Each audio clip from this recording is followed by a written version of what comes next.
என் உயிரினும் மேலான குழந்தையே, அண்டசராசரங்களையும் அசைத்து ஆளும் ஆதிசிவனின் திருக்கண்கள் எத்தனையோ கோடி உயிர்களைக் கடந்து இந்த வினாடியில் துல்லியமாக உன்னை மட்டுமே உற்று நோக்கிக் கொண்டிருக்கின்றன என்றால் இதை ஒரு சாதாரண நிகழ்வாக எண்ணி கடந்து விடாதே. பிரபஞ்சத்தின் அத்தனை சத்தங்களையும் ஒரு கணம் முழுமையாக ஒதுக்கிவிட்டு இது உன் மனதின் கற்பனையோ அல்லது எதேச்சையாக உன் முன் தோன்றிய வெறும் வார்த்தைகளோ அல்ல. நீ எந்த தனிமையில் நின்று என்னை யாருமே புரிந்து கொள்ளவில்லையே, ஈசனாருக்கு என் கண்ணீர் தெரியவில்லையா என்று கதறினாயோ, அந்த கதறலுக்கு விடை சொல்ல கைலைநாதனான நானே உன் மனக்கதவை தட்டி நேரில் வந்திருக்கிறேன் என்பதற்கான ஆணித்தரமான சாட்சி இது. உன்னை சுற்றியுள்ள உலகம் ஆழ்ந்த உறக்கத்தில் இருந்தபோது நீ மட்டும் படுக்கையில் உறக்கமின்றி உனது வேதனைகளைச் சுமந்து கொண்டு விடியலுக்காக காத்திருந்த இரவுகள் எத்தனை என்பதை என் நெற்றிக்கண் கவனித்துக் கொண்டுதான் இருந்தது. வெளியே சிரித்த முகத்தோடு நடமாடினாலும் உனக்குள் எரிந்து கொண்டிருக்கும் வேதனை என்னும் பெரு நெருப்பை மறைத்து நீ ஆடிய நாடகங்கள் அனைத்தையும் நான் அறிவேன். எல்லோருக்கும் நன்மையை மட்டுமே செய்தேனே, என் உழைப்பை முழுமையாக கொடுத்தேனே, பின்பு ஏன் என் வாழ்வில் மட்டும் இத்தனை சோதனைகள்? ஈசன் என்னை கைவிட்டு விட்டாரோ என்று உனக்குள் நீயே பலமுறை புழுங்கி தவித்திருக்கிறாய் அல்லவா? உனது வழிகளை நான் அறியாதவன் அல்ல. ஆனால் உனக்கு ஒரு மாபெரும் பிரபஞ்ச உண்மையை இப்போது உரைக்கிறேன், கவனமாக கேள். தன்னை கடந்து செல்லும் எந்தவொரு ஒளியையும் எந்தவொரு பிம்பத்தையும் பிடித்து வைக்க முடியாத சாதாரண பளிங்கு கண்ணாடியை சற்று நினைத்துப்பார். அந்த பளிங்கின் வழியாக பார்த்தால் அதன் மறுபுறம் உள்ள உலகத்தின் சலசலப்புகள் மட்டுமே தெரியும். ஆனால் அதே பளிங்கின் பின்புறத்தில் காரிருள் என்னும் திரவம் ஆழமாக பூசப்படும்போதுதான் ஒரு மாபெரும் அற்புதம் நிகழ்கிறது. அந்த இருட்டு பூசப்பட்ட மறுகணமே அது சாதாரண பளிங்கு என்ற நிலையை இழந்து தன் முன்னே நிற்கும் அகிலத்தையே தன்னுள் பிரம்மாண்டமாக பிரதிபலிக்கும் முகம் பார்க்கும் கண்ணாடியாக மாறுகிறது. என் அன்பு பிள்ளையே, உன் வாழ்வில் நான் அனுமதித்த தனிமையும் வறுமையும் மனிதர்கள் உனக்கு அளித்த ஏமாற்றங்களும் அந்த பளிங்கின் பின்புறம் பூசப்பட்ட காரிருளை போன்றதுதான். இருள் பூசப்படாத கண்ணாடி எதையும் பிரதிபலிக்காது. அதுபோலவே வலிகளும் தனிமையும் இல்லாத வாழ்க்கை எதையும் சாதிக்காது. உனது தூய்மையான மனதின் பின்புறம் துன்பம் என்னும் காரிருளை நான் பூசியதற்கு காரணமே நீ அகிலத்தையே ஈர்க்கும் மாபெரும் பிம்பமாக அனைத்தையும் ஆளும் ஆளுமையாக மாற வேண்டும் என்பதற்காகத்தான். அந்த இருட்டு உன்னை அழிப்பதற்காக பூசப்பட்டதல்ல, உன்னை பிரகாசமான கண்ணாடியாக மாற்றுவதற்காக ஆதிசிவனான நானே பூசிய கவசம் என்பதை உணர்ந்து கொள். உன்னை சுற்றியுள்ள மனிதர்கள் உன் தகுதியை புரிந்து கொள்ளவில்லையே என்று நீ கலங்கினாய். நீ உயிரை கொடுத்து செய்த உதவிகளை அவர்கள் மிக எளிதாக மறந்துவிட்டு உன்னை உதாசீனப்படுத்திய போது உன் இதயம் சுக்குநூறாக உடைந்தது. பல முறை வெற்றியை நெருங்கிவிட்டோம் என்று நீ நினைத்த தருணங்களிலெல்லாம் அந்த வெற்றி உனது கைகளை விட்டு நழுவி போனதே என்று நீ சரிந்து விழுந்தாய். அந்த தோல்விகளால் உனக்குள் இருந்த தன்னம்பிக்கை முற்றிலுமாக சிதைந்து போனது. இதற்கும் ஒரு விடையளிக்கிறேன், கேள். காலத்தை துல்லியமாக காட்டும் ஒரு மணற்கடிகாரத்தை சற்று நினைத்துப்பார். அதன் மேல் பகுதியில் உள்ள அத்தனை மண்டுகள்களும் கீழே விழுந்து முடிந்துவிட்டதே, அதன் இயக்கம் நின்றுவிட்டதே, அதன் காலம் முடிந்துவிட்டதே என்று உலகம் அதை ஓரமாக தூக்கி எறிய நினைக்கும். ஆனால் அனைத்தும் முடிந்துவிட்டதாக நினைக்கும் அந்த சோர்வான தருணத்தில் அந்த கடிகாரத்தை தலைகீழாக கவிழ்த்து வைக்கும்போதுதான் அது மீண்டும் ஒரு புதிய சகாப்தத்தை தொடங்கி காலத்தை ஆளத் தொடங்குகிறது. நீயும் அப்படித்தான் என் குழந்தையே. உனது சக்தியெல்லாம் தீர்ந்துவிட்டது, நீ வீழ்ந்து விட்டாய், இனி உன்னால் எழ முடியாது என்று உன்னை சுற்றியுள்ள உலகம் உன்னை கேலி பேசியபோது நான் உன் வாழ்க்கையை தலைகீழாக கவிழ்த்து போட்டேன். அது உன்னை அழிப்பதற்கு அல்ல, உனக்கான ஒரு புதிய வசந்த காலத்தை, மாபெரும் வெற்றி காலத்தை மீண்டும் சுழியிலிருந்து தொடங்குவதற்காக. உன் காலம் முடிந்துவிடவில்லை, கைலைநாதனின் கரங்களால் அது இப்போதுதான் புதிதாக புரட்டி போடப்பட்டுள்ளது. இனி உனது நேரம் அசுர வேகத்தில் செயல்படும். உன்னை விட்டு பல வாய்ப்புகளும் செல்வமும் உறவுகளும் பிரிந்து சென்று விட்டதே என்று நீ கண்ணீர் வடிக்கிறாய். பண்டைய மாவீரர்கள் போர்க்களத்தில் வீசும் வளரி என்னும் ஆயுதத்தை பற்றி நீ அறிவாயா? வீரன் வீசும் அந்த வளரி எவ்வளவு தூரம் அவனை விட்டு பிரிந்து ஆகாயத்தில் சென்றாலும், இடையில் எத்தனை கொடிய புயல் காற்று அதை தடுத்தாலும் அது தன் இலக்கை வீழ்த்திவிட்டு மீண்டும் அதை வீசியவனின் கரங்களுக்கே மிக துல்லியமாக வந்து சேரும். அதுபோல உன்னை விட்டு விலகிச் சென்றதாக நீ நினைக்கும் உனக்கான செல்வமும் உனக்கான அங்கீகாரமும் உண்மையான அன்பும் ஒருபோதும் நிரந்தரமாக உன்னை விட்டு பிரியாது. அவை காலத்தின் காற்றில் பயணித்து மாயத் தடைகளை எல்லாம் வீழ்த்திவிட்டு தகுதியான இந்த நேரத்தில் பன்மடங்கு மாபெரும் வெற்றியாக உனது கரங்களையே மீண்டும் தேடி வந்து சேரப்போகின்றன. உன் வாழ்வில் ஒரு மிகப்பெரிய பிரபஞ்ச மாற்றம் நிகழத் தொடங்கிவிட்டது. என் திரிசூலத்தின் அசைவால் உன் வாழ்க்கையின் திசை உனக்கு சாதகமாக திரும்பிக் கொண்டிருக்கிறது. பூமியில் உள்ள எந்த ஒரு அதிகாரத்தாலும் உனக்கு எதிராகச் செய்யப்பட்ட எந்த ஒரு சூழ்ச்சியாலும் தடுக்க முடியாத எல்லையற்ற அற்புதங்கள் நிறைந்த புதிய பாதையை நான் உனக்கு முன்னே விரித்து வைத்திருக்கிறேன். மலை போல் உன் முன்னே நின்ற மாயத் தடைகள் அனைத்தும் இப்போது என் பார்வையின் நெருப்பால் பொசுக்கப்பட்டுவிட்டன. நான் இப்போது உனக்காக திறக்கும் வாய்ப்பின் கதவுகள் நிரந்தரமானவை. எனது ஆசீர்வாதத்தின் மழை உன்னை நனைக்கத் தொடங்கிவிட்டது. என் வார்த்தைகள் உனக்குள் ஆழமாக ஊடுருவட்டும். இந்த தெய்வீக பயணத்தில் தொடர்ந்து என்னோடு பயணி. உனது விடிவு காலம் பிறந்துவிட்டது என்று நீ முழுமையாக நம்பினால் உனது நம்பிக்கையை இன்றே உறுதிப்படுத்து. சிவனே துணை என்று பதிவிட்டு உன் ஈசனின் பேரருளை பெறு. என் உயிரினும் மேலான குழந்தையே, இப்போது உன் நெஞ்சின் ஆழத்தில் உறைந்திருக்கும் எவராலும் எளிதில் ஆற்ற முடியாத உனது பொருளாதார போராட்டங்களைப் பற்றியும் உனது உழைப்பிற்கு பலனில்லையே என்ற உனது பெரும் கவலையைப் பற்றியும் ஆழமாக பேசப்போகிறேன். இரவும் பகலும் அயராது உழைத்து உன் வியர்வையை நிலத்தில் சிந்தி உடலை வருத்தி நீ செய்த காரியங்களுக்கு எந்தவிதமான உரிய அங்கீகாரமும் கிடைக்கவில்லையே என்ற ஏக்கம் உன் நெஞ்சை எரிக்கிறதல்லவா? உழைத்தது நீ, விழித்திருந்தது நீ, அத்தனை வலிகளையும் சுமந்தது நீ. ஆனால் அந்த உழைப்பின் பலனை எந்த தகுதியும் இல்லாத மற்றவர்கள் மிக எளிதாக அனுபவிப்பதை பார்த்து தனிமையில் பலமுறை நீ குமுறி எழுதிருக்கிறாய். உனக்கான தகுதியை இந்த உலகம் எடைபோட தவறிவிட்டது என்றும் உன் திறமைக்குரிய செல்வம் உன்னை வந்தடையவில்லையே என்றும் விரக்தியின் எல்லைக்கே நீ சென்று விட்டாய்.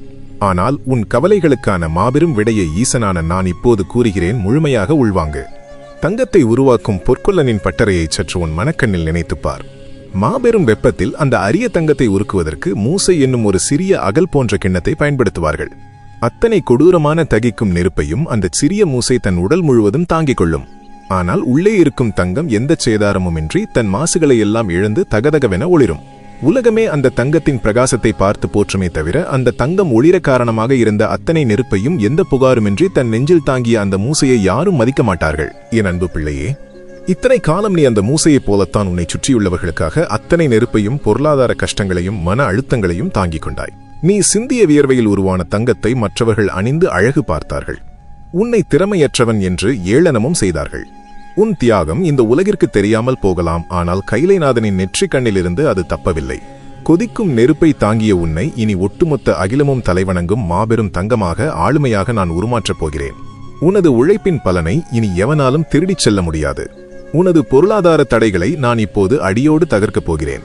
நீ எடுக்கும் முயற்சிகள் எல்லாம் பாதியில் நிற்கிறதே. எந்த திசையிலிருந்து நமக்கு உதவி வரும், நாளைய பொழுதை எப்படி நகர்த்துவது என்று திக்கு தெரியாமல் நிற்கிறாயே, கலங்காதே. உனக்கு இன்னொரு பேருண்மையையும் உரைக்கிறேன் கேள். பறந்து விரிந்த இந்த உலகத்தில் சூரியனின் வெளிச்சம் எல்லா இடங்களிலும் பரவி கிடக்கிறது. ஆனால் அந்த சாதாரண வெளிச்சத்தால் தரையில் கிடக்கும் ஒரு சிறு காய்ந்த சருகை கூட எரித்துவிட முடியாது. ஆனால் திசை கொன்றாக சிதறி கிடக்கும் அதே சூரிய கதிர்களை ஒரு தூய்மையான பளிங்கு கல்லின் மூலம் ஒரே புள்ளியில் துல்லியமாக குவித்து வைத்தால் அடுத்த நொடியே அங்கு மாபெரும் நெருப்பு வீறு கொண்டு எழும். உன் வாழ்வில் இதுவரை நீ சிந்திய உழைப்பும் உனது திறமைகளும் உனது எண்ணங்களும் சிதறி கிடந்த சூரிய கதிர்களைப் போலத்தான் இருந்தன. அதனால்தான் உனக்கான முழுமையான பிரம்மாண்ட வெற்றி இன்னும் உன்னை கைகூடவில்லை. ஆனால் இப்போது உன்னை ஈன்ற தந்தையாகிய நானே அந்த பளிங்கு கல்லாக உன் முன்னே வந்து நிற்கிறேன். சிதறி கிடக்கும் உன் அத்தனை ஆற்றல்களையும் அசுர திறமைகளையும் என் அருளால் ஒரே புள்ளியில் நான் குவிக்கப் போகிறேன். அதன் பிறகு உன்னை தடுக்க நினைக்கும் அத்தனை தடைகளும், உன்னை வாட்டும் கொடிய வறுமையும், உனக்கு எதிரான சூழ்ச்சிகளும் அந்த வெற்றி நெருப்பில் சிக்கிச் சாம்பலாகப் போவது உறுதி. பணப்பற்றாக்குறையினால் உனக்கு நெருக்கமானவர்கள் முன்னிலையிலேயே நீ தலைகுனிந்து நின்ற தருணங்களை நான் அறிவேன். மானத்தோடு வாழ வேண்டுமே என்று நிம்மதி இழந்து தவித்த அத்தனை கடன் சுமைகளும் இன்றுடன் முடிவுக்கு வரப்போகின்றன. நான் உனக்காக புதிய வற்றாத வருமான வழிகளை திறக்கிறேன். உனது நேர்மையான உழைப்பிற்கு ஏற்ற மாபெரும் செல்வத்தை அளித்து உன் இல்லத்தில் திருமகளின் கடாட்சம் நிரந்தரமாக நிலைத்திருக்கச் செய்வேன். நீ கொஞ்சமும் எதிர்பாராத திசைகளிலிருந்து முற்றிலும் அறிமுகமில்லாத மனிதர்கள் மூலமாக கூட பெரிய அளவிலான உதவிகள் உன்னை தேடி வரும். மாபெரும் உறைபனி பெருங்கடலை சற்று நினைத்துப்பார். எந்த படகும் செல்ல முடியாதபடி பாதை எங்கும் பனிப்பாறைகள் மலை போல உறைந்து மரண பயத்தை கொடுக்கும். அந்த ஆபத்தான பாதையில் பயணம் செய்ய தன் நெஞ்சை மாபெரும் இரும்பால் கவசமாக்கி ஆக்ரோஷமாகச் சீறிச் சென்று அந்த அசைக்க முடியாத பனிப்பாறைகளை சுக்குநூறாக பிளந்து பின்னால் வரும் அத்தனை படகுகளுக்கும் ஒரு பாதுகாப்பான ராஜபாட்டையை உருவாக்கும் ஒரு பிரம்மாண்டமான இரும்பு கப்பலை நீ அறிவாயா? என் வீரக்குழந்தையே, நீ அந்த மாபெரும் இரும்பு கப்பலை போன்றவன். உன் வம்சத்தை பிடித்து ஆட்டிய வறுமை என்னும் உறைபனியை, உனது குடும்பத்தின் கர்ம வினைகள் என்னும் அசைக்க முடியாத பாறைகளை உனது தியாகத்தால், உனது கடின உழைப்பால் நீ சுக்குநூறாக உடைத்து விட்டாய். இத்தனை வலிகளையும் நீ தாங்கியதற்கு காரணம் உனக்காக மட்டுமல்ல, உன் பின்னால் வரப்போகும் உன் சந்ததியினருக்கு எந்த தடையுமின்றி வெற்றியின் ராஜபாட்டை கிடைக்க வேண்டும் என்பதற்காகத்தான். நீ சாதாரண மனிதன் அல்ல, உன் வம்சத்தையே கரை சேர்க்க வந்த மாபெரும் வழிகாட்டி. உனது உழைப்பிற்குரிய மாபெரும் சிம்மாசனம் உனக்காக காத்திருக்கிறது. உன்னை ஏளனம் செய்தவர்கள் எல்லாம் உனது அசுர வளர்ச்சியை கண்டு வியந்து போய் உன்னிடம் வந்து கைகட்டி நிற்கும் ஒரு பிரம்மாண்டமான காலத்தை நான் உருவாக்கிவிட்டேன். உனது கவலைகளை எல்லாம் என் பாதங்களில் இறக்கி வைத்துவிட்டு சிவனே துணை என்று பதிவிட்டு உனது நன்றியை ஈசனுக்கு சமர்ப்பித்துக்கொள். உனது விடிவு காலம் தொடங்கிவிட்டது. என் உயிரினும் மேலான குழந்தையே, உன் உழைப்பிற்கும் நேர்மைக்குமான விடையை நான் கூறிவிட்டேன். இப்போது எவராலும் எளிதில் ஆற்ற முடியாத உன் நெஞ்சின் ஆழத்தில் பல காலமாக நீ பூட்டி வைத்திருக்கும் உறவுகளின் பெருவழிகளைப் பற்றி பேசப்போகிறேன். நம்பிக்கை துரோகங்களாலும் நீ உயிராக நேசித்த உறவுகளில் நீ சந்தித்த நெஞ்சை பிளக்கும் கசப்பான அனுபவங்களாலும் தனிமையில் நீ சிந்திய கண்ணீர் துளிகள் அனைத்தும் இனி முற்றிலுமாக இன்பக் கண்ணீராக மாறப்போகின்றன. உனது முழு கவனமும் என் வார்த்தைகளிலேயே நிலைத்திருக்கட்டும். நான் யாருக்கும் எந்த கெடுதலும் நினைக்கவில்லையே. என் அன்பை ஏன் இவர்கள் கேலிக்கூத்தாக ஆக்கினார்கள்? தேவைப்படும்போது என்னை உபயோகப்படுத்திவிட்டு தேவை முடிந்ததும் என்னை ஈவிரக்கமின்றி தூக்கி எறிந்து விட்டார்களே என்று தனிமையில் நீ வாடிய நாட்கள் இன்றுடன் முற்றிலுமாக முடிவுக்கு வருகின்றன. உன்னை ஏமாற்றியவர்களை பழிவாங்க வேண்டும் என்று நீ ஒருபோதும் நினைக்க வேண்டாம். கர்ம வினைகளின் கணக்குகளை மிக துல்லியமாக தீர்க்கும் காலபைரவனாக நானே உனக்கு துணையாக நிற்கிறேன். உனக்கு ஒரு மாபெரும் பிரபஞ்ச உண்மையை கூறுகிறேன், கேள். வைகரை பொழுதில் ஒரு தூய்மையான மனம் கொண்டவள் தன் வீட்டு வாசலில் எத்தனையோ வண்ணங்களைக் கொண்டு மிகுந்த பொறுமையோடும் காதலோடும் ஒரு மாபெரும் கோலத்தை மிக அழகாக வரைவாள். ஆனால் அந்த வழியாக தங்கள் சுயநல பயணத்திற்காக அவசரமாகச் செல்லும் மனிதர்கள் அந்த கோலத்தின் அழகையோ அதை வரைந்தவளின் உழைப்பையோ சற்றும் மதிக்காமல் அதை தங்கள் கால்களால் ஈவிரக்கமின்றி மிதித்துச் சிதைத்துவிட்டு செல்வார்கள். அதுபோலத்தான் என் குழந்தையே, உனது தூய்மையான அன்பையும் மற்றவர்களுக்காக நீ செய்த மாபெரும் தியாகங்களையும் கொஞ்சமும் தகுதியற்ற மனிதர்கள் தங்கள் அகந்தையாலும் சுயநலத்தாலும் மிதித்துச் சிதைத்துவிட்டு சென்றார்கள். அந்த உடைந்த கோலத்தை பார்த்து நீ கண்ணீர் வடித்தாய். ஆனால் உனக்கு ஒன்று தெரியுமா? மிதித்தவர்களின் கால்களில் அந்த வண்ணங்கள் ஒட்டிக்கொள்ளலாம். ஆனால் அந்த அழகிய கோலத்தை மீண்டும் மீண்டும் உருவாக்கும் அந்த உன்னதமான திறமையும் தூய்மையான குணமும் அதை வரைந்தவளிடமே எக்காலத்திலும் நிரந்தரமாக தங்கியிருக்கும். உனது மாசற்ற அன்பை அவர்கள் நிராகரித்திருக்கலாம். ஆனால் அன்பை வாரி வழங்கும் அந்த தெய்வீக குணம் உன்னிடம் மட்டுமே இருக்கிறது. அந்த நற்குணத்திற்கான மாபெரும் பரிசை அகிலத்தை ஆளும் ஈசன் நான் உனக்கு தர காத்திருக்கிறேன். உன்னைச் சுற்றியுள்ளவர்கள் உன்னை ஒரு பொருட்டாகவே மதிக்காமல் உன்னை தனிமைப்படுத்தியதற்கான இன்னொரு தெய்வீக ரகசியத்தையும் உரைக்கிறேன். பழங்காலத்து மாபெரும் கற்மண்டபங்களை நீ பார்த்திருப்பாய். அத்தனை பெரிய பாரத்தை தாங்கும் அந்த வளைவான மேற்கூரையை உருவாக்கும் போது பல கற்களை அடுக்கிக் கொண்டே வந்து கடைசியாக நட்ட நடுவில் ஒரு மாபெரும் மையக்கல்லை செருகுவார்கள். அந்த ஒற்றை கல்லை உருவிவிட்டால் ஒட்டுமொத்த மண்டபமும் அடுத்த நொடியே சுக்குநூறாக உடைந்து தரைமட்டமாகிவிடும். உன்னை சுற்றியுள்ள உறவுகளும் வஞ்சகர்களும் உன்னை ஒரு சாதாரண கல்லாக நினைத்து உதாசீனப்படுத்தினார்கள். ஆனால் உனது குடும்பத்திற்கும் உன்னை சார்ந்தவர்களுக்கும் நீதான் அந்த மையக்கல் என்பதை அவர்கள் அறியவில்லை.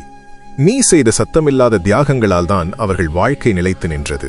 உனது அருமை தெரியாமல் அவர்கள் உன்னை உதாசீனப்படுத்தியதால் உன்னை ஈன்ற தந்தையாகிய நானே உன்னை அவர்களிடமிருந்து சற்று விலக்கி வைத்தேன். நீ இல்லாமல் அவர்கள் வாழ்க்கையின் நிலைத்தன்மை ஆட்டம் காணும் அந்த தருணத்தில் உனது உண்மையான மாபெரும் மதிப்பு அகிலத்திற்கு தெரியவரும். உன்னை ஒதுக்கியவர்கள் அனைவரும் உன் ஒற்றை வார்த்தைக்காக காத்து நிற்கும் காலத்தை நான் உருவாக்கிவிட்டேன். ஒரு தேர்ந்த நெசவாளி ஒரு பிரம்மாண்டமான அழகிய பட்டாடையை நெய்யத் தொடங்கும் முன் அந்த தறியில் உள்ள நூல்களில் எங்காவது முடிச்சுகளோ சிக்கல்களோ இருந்தால் அதனை பொறுமையாக பிரிப்பான். பிரிக்க முடியாத கடினமான சிக்கல்களை இரக்கமின்றி நறுக்கி எறிந்து விடுவான். அந்த சிக்கலான நூல்களை வைத்துக்கொண்டு ஒருபோதும் ஒரு மாபெரும் காவிய பட்டாடையை நெய்ய முடியாது. என் அன்பு பிள்ளையே, உனது வாழ்வில் நீ சந்தித்த போலி மனிதர்களும் உனக்கு துரோகம் செய்த உறவுகளும் அந்த சிக்கலான நூல்களை போன்றவர்கள். உனக்காக நான் கைலாயத்தில் நெய்து கொண்டிருக்கும் அந்த மாபெரும் வெற்றி காவியத்தில் அவர்கள் இருந்தால் உனது ஒட்டுமொத்த வாழ்க்கையும் நிம்மதியிழந்து சிதைந்துவிடும் என்பதற்காகத்தான் அந்த சுயநலமான உறவுகளை நானே அறுத்தெறிந்தேன். உன்னை விட்டுச் சென்றவர்களை நினைத்து இனி ஒருபோதும் கலங்காதே. இனி உன் உண்மையான குணத்தை நேசிக்கும், உன்னை எந்த ஒரு எதிர்பார்ப்புமின்றி நிபந்தனையின்றி மதிக்கும் புதிய புனிதமான மனிதர்களை மட்டுமே உன் வாழ்க்கை பாதையில் நான் அனுமதிப்பேன். சமுதாயத்தில் உனக்கு என்று ஒரு தனி மதிப்பும் மரியாதையும் பிரம்மாண்டமாக உருவாகும். உனது நிழலைக் கண்டாலே ஒதுங்கிச் சென்றவர்கள் இப்போது உனது வார்த்தைக்காக காத்து நிற்கும் ஒரு மாபெரும் விந்தையை நான் நிகழ்த்தி காட்டுவேன். நீ இனி ஒருபோதும் எந்த சூழ்நிலையிலும் கைவிடப்பட்ட அனாதையாக உணரமாட்டாய். ஏனென்றால் இந்த அண்டசராசரங்களையும் காக்கும் நான் உன் நிழலாக தொடர்கிறேன். உனது உறவுகள் அனைத்தும் ஒரு புதிய அர்த்தத்தை பெறும். உன் குடும்பம் முழுமையான மகிழ்ச்சியில் திளைக்கப் போகிறது. என் உயிரினும் மேலான குழந்தையே, கர்ம வினைகளின் இருளை கிழித்து உனது பொருளாதார தடைகளை உடைத்தெறிந்த நான் இப்போது உன்னை வாட்டி வதைக்கும் உடற்பிணிகளையும் உன்னை உறங்க விடாமல் சித்திரவதை செய்யும் மனக்குழப்பங்களையும் வேரோடு அழிக்கப் போகிறேன். உனது நாடி நரம்புகளை அமைதிப்படுத்தி முழு கவனத்தையும் என் வார்த்தைகளிலேயே நிலைநிறுத்து. நீண்ட காலமாக எந்த மருத்துவத்தாலும் முழுமையாக தீர்க்க முடியாத உனக்கு நெருக்கமானவர்களிடம் கூட சொல்ல முடியாத உடல் உபாதைகளையும் நெஞ்சை அடைக்கும் விவரிக்க முடியாத மன அழுத்தத்தையும் தனிமையில் சுமந்து தவித்தாயல்லவா? இருட்டியவுடன் ஒரு இனம் புரியாத பயம் உன்னை தொற்றிக்கொள்ளும். நாளை என்ன நடக்குமோ, ஒருவேளை நமக்கு ஏதாவது நேர்ந்துவிட்டால் நம்மை நம்பியிருக்கும் குடும்பத்தின் நிலை என்னவாகுமோ என்ற மரண பயமும் பதைபதைப்பும் உன் நெஞ்சை பிசைந்து பல இரவுகள் உன்னை உறங்க விடாமல் சித்திரவதை செய்ததை என் நெற்றிக்கண் கவனித்துக் கொண்டுதான் இருந்தது. உன் வலிகளுக்கான மாபெரும் விடுதலையை ஈசனான நான் இப்போது அளிக்கிறேன். ஆழமாக கேள். ஒரு மாபெரும் போர்க்களத்தில் பல 100 அம்புகளை தன் நெஞ்சில் தாங்கி இடைவிடாத மழைநீரிலும் குருதியிலும் நனைந்து முற்றிலுமாக துருப்பிடித்து போன ஒரு மாபெரும் வீரனின் இரும்பு கவசத்தை சற்று உன் மனக்கண்ணில் நினைத்துப்பார். அந்த பிரம்மாண்டமான துருப்பிடித்த கவசம் அந்த வீரனின் மூட்டுகளை நகரவிடாமல் முற்றிலுமாக முடக்கி போட்டிருக்கும். அவனால் ஒரு அடி கூட எடுத்து வைக்க முடியாது. அவன் பலவீனமாகிவிட்டான், அவன் முடிந்துவிட்டான், இனி அவன் எழவே முடியாது என்று அவனைச் சுற்றியுள்ள எதிரிகள் அனைவரும் எக்காலமிட்டுச் சிரிப்பார்கள். அந்த வீரனுக்கே தன் பலத்தின் மீது சந்தேகம் வந்துவிடும். ஆனால் ஒரு மாபெரும் ஆசான் அந்த முடங்கி கிடக்கும் வீரனை தேடி வந்து அந்த துருப்பிடித்த கவசத்தின் மூட்டுகளில் ஒரு தெய்வீக தைலத்தை பூசி தனது ஞான நெருப்பால் அதை காய்ச்சும்போது ஒரு மாபெரும் அற்புதம் நிகழும். அந்த வீரனை நகர விடாமல் தடுத்துக் கொண்டிருந்த அந்த இறுகிய துருக்கள் அனைத்தும் நொடிப்பொழுதில் சுக்குநூறாக உதிர்ந்து விழும். முடங்கி கிடந்த அந்த வீரன் முன்பு இருந்ததை விட பல மடங்கு அசுரவேகத்தோடு அதே கவசத்தோடு போர்க்களத்தில் சீறி எழுந்து மாபெரும் வெற்றியை நிலைநாட்டுவான். என் அன்பு பிள்ளையே, உனது தற்போதைய தேகமும் நீ இத்தனை காலமாக சுமந்து கொண்டிருக்கும் தீராத வலிகளும் அந்த துருப்பிடித்த கவசத்தைப் போன்றதுதான். உன் குடும்பத்தின் அத்தனை சுமைகளையும் உனக்கு எதிரான வஞ்சக அம்புகளையும் நீயே உன் தேகத்தில் தாங்கிக் கொண்டதால் நீ சோர்வடைந்து முடங்கிவிட்டாய். உன் ஆற்றல் குறைந்துவிட்டதாக நீயே நினைத்து கலங்கினாய். ஆனால் உலகத்து உயிர்களின் பிணிகளை தீர்க்கும் வைத்தியநாதனான நானே என் அருளெனும் மாமருந்தை இப்போது உன் தேகத்தில் பூசத் தொடங்கிவிட்டேன். உன்னை முடக்கிய அத்தனை பிணிகளும் சோர்வும் இன்றுடன் முற்றிலுமாக உதிர்ந்து விழப்போகின்றன. மரண பயமும் வியாதி குறித்த அச்சமும் உன்னை விட்டு நிரந்தரமாக அகலும். உனது தேகத்தில் உள்ள ஒவ்வொரு அணுவும் ஒவ்வொரு தசையும் இப்போது என் திருவருளால் முழுமையாக புதுப்பிக்கப்படுகிறது. நீ நோயற்ற வளமான வாழ்வை வாழ்ந்து மற்றவர்களுக்கு சேவை செய்ய தேவையான அசுரபலத்தை உன்னை ஈன்ற தந்தையாகிய நான் உனக்கு தருவேன். உனது தேகம் உனது லட்சியங்களை அடைவதற்கான ஒரு வலிமையான கருவியாக உருமாறும். இந்த உடலை தாண்டி உன்னை சிறைபிடித்துள்ள மனக்கவலைகளில் இருந்து உனக்கு நான் ஒரு மாபெரும் விடுதலையை தருகிறேன். பல வருடங்களாக திறக்கப்படாமல் அடர்ந்த கொடிகளாலும் பயங்கரமான முச்செடிகளாலும் இறுக்கமாக பின்னப்பட்டு துருப்பிடித்து இறுகி கிடக்கும் ஒரு மாபெரும் பழமையான கோட்டையின் பிரம்மாண்டமான மரக்கதவுகளைச் சற்று நினைத்துப்பார். சாதாரண மனிதர்கள் எவராலும் அந்த இருண்ட கதவுகளை திறக்க முடியாது. உள்ளே மாபெரும் இருளும் புழுக்கமும் மட்டுமே இருக்கும். ஆனால் அந்த சாம்ராஜ்யத்தின் அரசன் தனது மாபெரும் பட்டத்து யானையை அனுப்பி ஒரே ஒரு முட்டு முட்டும்போது அந்த முச்செடிகள் அனைத்தும் சுக்குநூறாக அருந்து சிதறும்.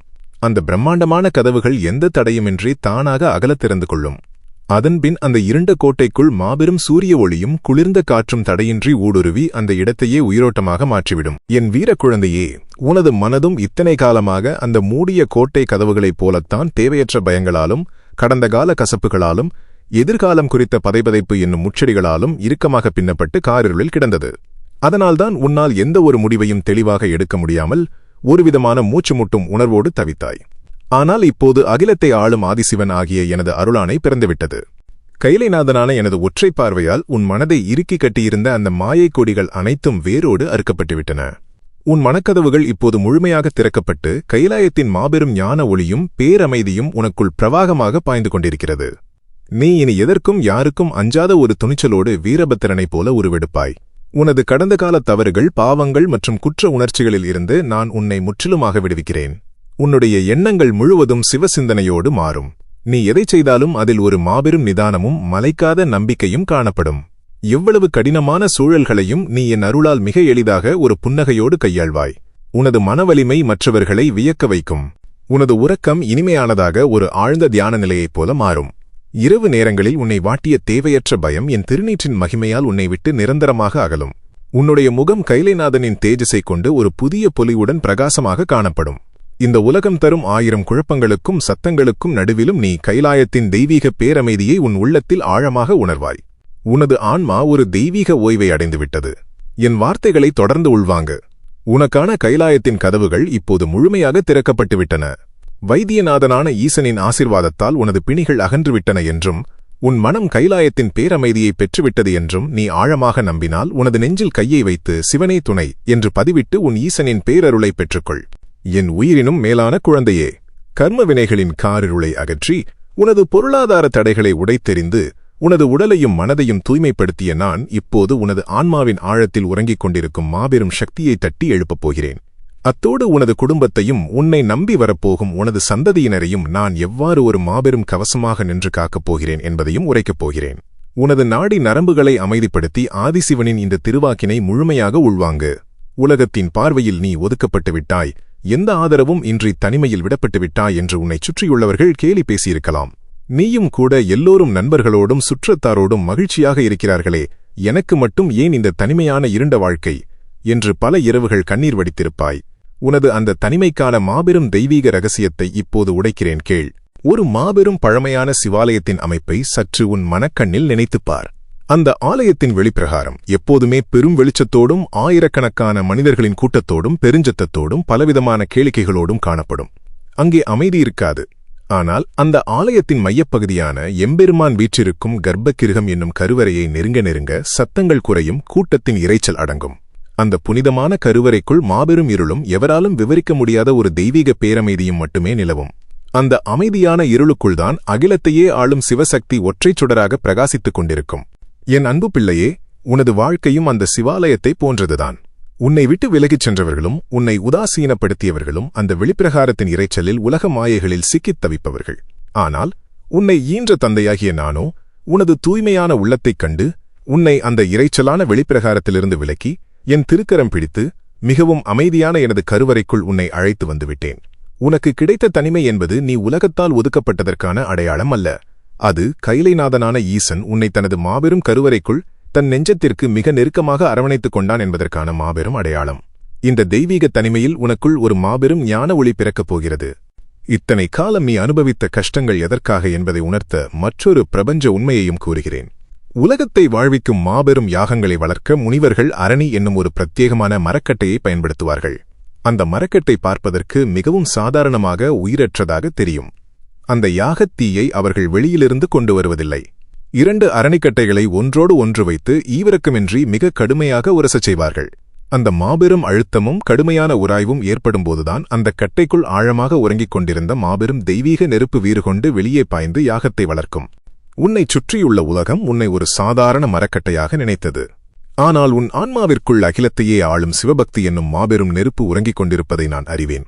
உனது வாழ்வில் வறுமை, துரோகம், அவமானம் என்னும் பெயரில் நான் கொடுத்த அத்தனை அழுத்தங்களும் உராய்வுகளும் உன்னை வதைப்பதற்காக கொடுக்கப்பட்டவை அல்ல. அந்த உராய்வுகளின் மூலம் உனக்குள் உறங்கிக் கொண்டிருந்த அந்த மாபெரும் தெய்வீக நெருப்பை, உனது அசுரத் திறமையை நான் இப்போது அகிலத்திற்கு வெளிக்கொண்டு வந்துவிட்டேன். இனி உனது ஒளியைக் கண்டு அத்தனை மாயைகளும் கர்ம வினைகளும் சாம்பலாகப் போவது உறுதி.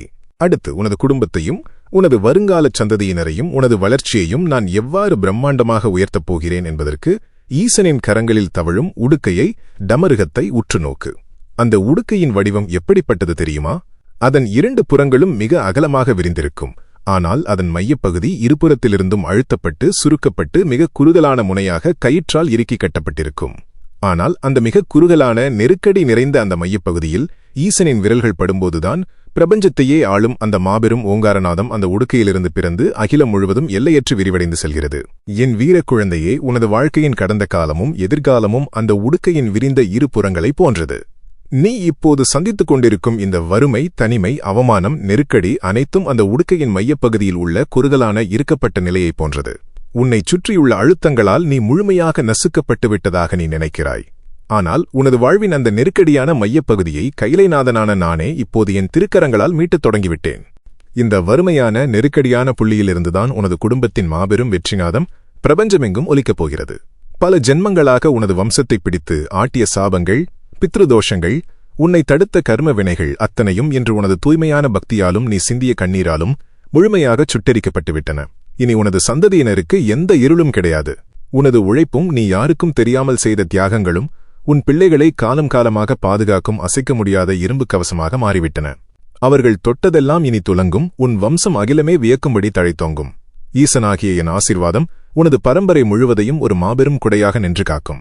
என் உயிரினும் மேலான குழந்தையே, கர்ம வினைகளின் காரிருளை அகற்றி உனது பொருளாதார தடைகளை உடைத்தெறிந்து உனது தேகத்தையும் மனதையும் முழுமையாக தூய்மைப்படுத்திய நான் உனது குடும்பத்திற்கும் உனது சந்ததியினருக்கும் ஒரு மாபெரும் கவசமாக மாறிவிட்டேன் என்பதை நீ உணர்ந்து கொண்டாய். இப்போது இது வெறும் வார்த்தைகள் அல்ல. இத்தனை காலமும் நீ சுமந்த அத்தனை பாரங்களையும் என் பாதங்களில் இறக்கி வைத்துவிட்டு ஒரு மாபெரும் சாம்ராஜ்யத்தின் அரியணையில் நான் உன்னை எவ்வாறு அமர வைக்கப் போகிறேன் என்பதை உனது ஆன்மாவின் ஆழம் வரை உள்வாங்கு. உன்னைச் சுற்றியுள்ளவர்கள் எந்த தடையுமின்றி சாதாரணமாக வாழ்ந்து கொண்டிருக்கும்போது உனக்கு மட்டும் ஏன் இத்தனை கொடிய சோதனைகளும் தாங்க முடியாத தனிமையும் அவமானங்களும் வந்தன என்று நீ பலமுறை கலங்கினாய். அண்டசராசரங்களையும் காக்கும் நான் அதற்கான இறுதி விடையை இப்போது கூறுகிறேன்.